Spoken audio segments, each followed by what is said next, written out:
Salam dan bahagia Ibu dan Bapak guru hebat.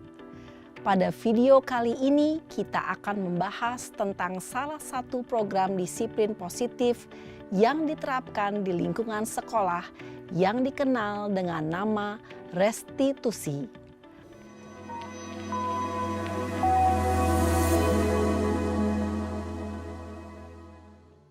Restitusi dikembangkan oleh pakar pendidikan Diane Gosson, berlandaskan pada teori kontrol Dr. William Glasser.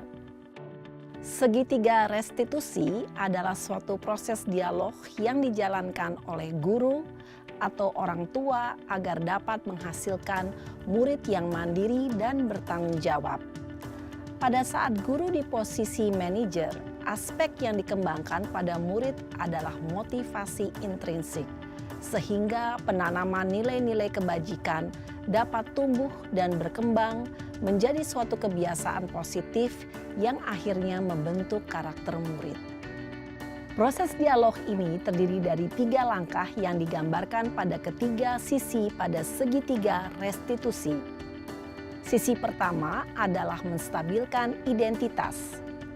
Sisi yang kedua adalah validasi tindakan yang salah. Dan sisi yang ketiga adalah menanyakan keyakinan. Ibu dan Bapak guru, berikut ini akan ditunjukkan bagaimana seorang guru berada dalam posisi manajer menggunakan penerapan segitiga restitusi.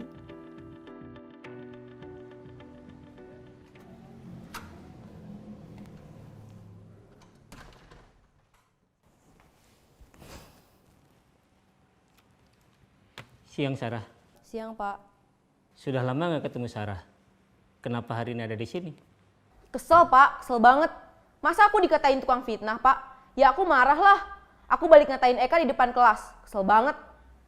Oh, begitu. Ya pasti kamu marah dan kesal. Bapak juga akan marah apabila ada yang menuduh Bapak seperti itu. Kemudian, pada saat itu, kamu mau melakukan apa?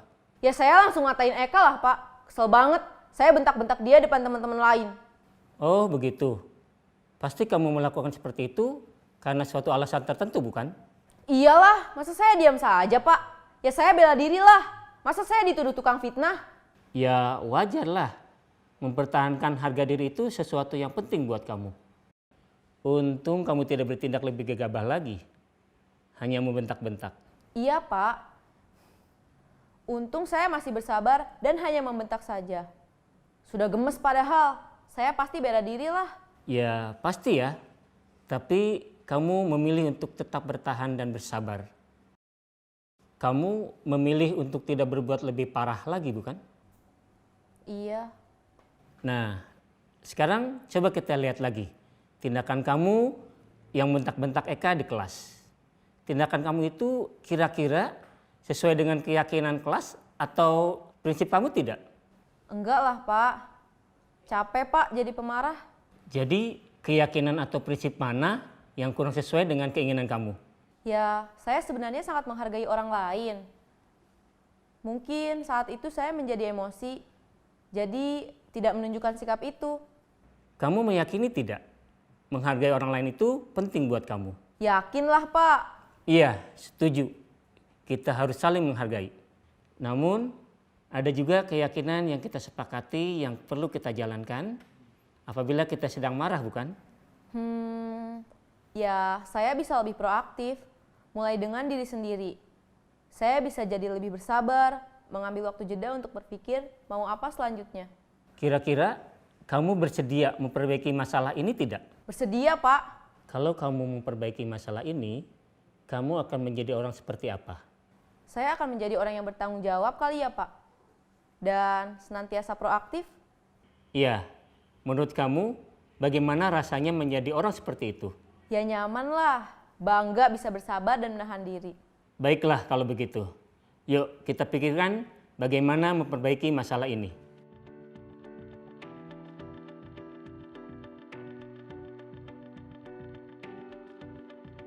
Ibu dan Bapak guru hebat, baru saja kita menyaksikan contoh bagaimana seorang guru berada dalam posisi manajer menggunakan penerapan segitiga restitusi. Mari kita bahas satu persatu. Pada sisi pertama, menstabilkan identitas berdasarkan pada prinsip bahwa membuat kesalahan adalah bagian dari proses pembelajaran. Sisi pertama dari segitiga ini berperan menggeser identitas murid dari identitas gagal ke identitas sukses. Murid yang sedang bertingkah laku yang tidak pantas atau menarik diri saat itu sedang mengalami identitas gagal. Bila kita mengkritiknya, maka posisinya tidak akan berubah.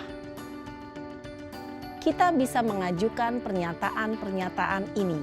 1. Membuat kesalahan sesuatu yang wajar.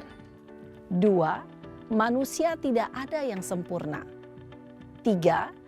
Kita bisa memperbaiki masalah ini. 4.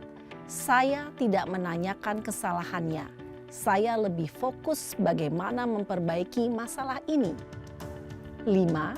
Apakah saat ini kamu tengah menjadi orang yang baik untuk dirimu sendiri? Pada sisi kedua, validasi tindakan yang salah berlandaskan pada prinsip bahwa setiap perilaku berupaya memenuhi suatu kebutuhan tertentu.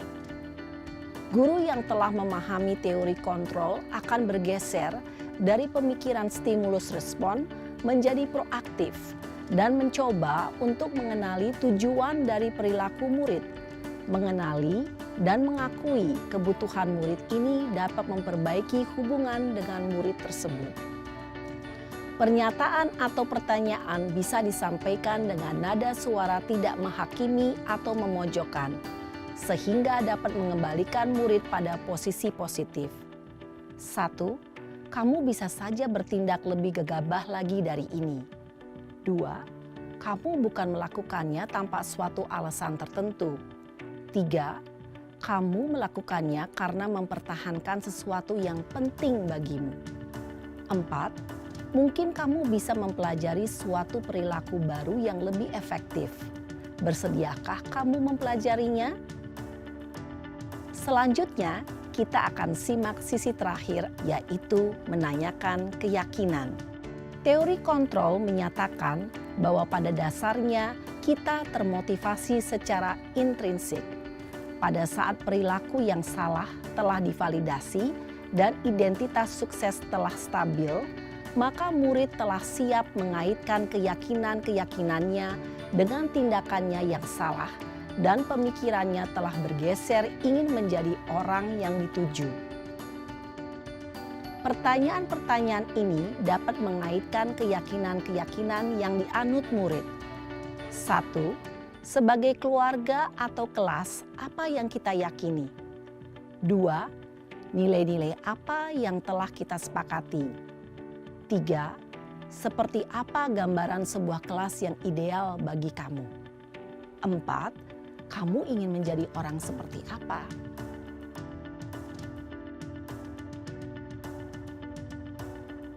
Dalam menerapkan segitiga restitusi, perlu diperhatikan beberapa hal, yaitu 1. Perilaku yang salah perlu dikaitkan dengan nilai-nilai atau keyakinan-keyakinan yang telah disepakati atau dituju.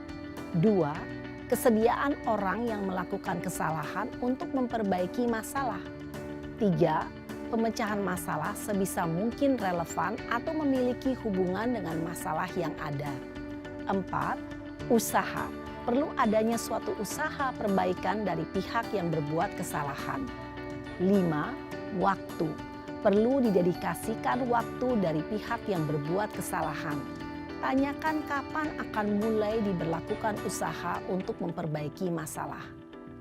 Dengan memahami struktur penerapan segitiga restitusi, diharapkan guru dapat menerapkan posisinya sebagai manajer dengan mengajukan pertanyaan-pertanyaan bermakna yang dapat membuat murid menjadi lebih percaya diri, bertanggung jawab, dan mandiri. Nah, ibu bapak guru perlu tidaknya mengikuti ketiga tahapan dalam segitiga restitusi bergantung pada ringan beratnya suatu permasalahan. Misalnya, bila permasalahan tersebut ringan, maka tidak perlu dijalankan secara berurutan, Bahkan bisa semudah menanyakan apa keyakinan yang kita sepakati. Dengan menjalankan segitiga restitusi, dengan mengajukan pertanyaan-pertanyaan bermakna, diharapkan murid menjadi lebih kuat secara pribadi, dapat membuka wawasan murid agar dapat menyelesaikan permasalahannya sendiri, semakin percaya diri, mandiri, dan merdeka. Salam dan bahagia, Ibu Bapak Guru hebat.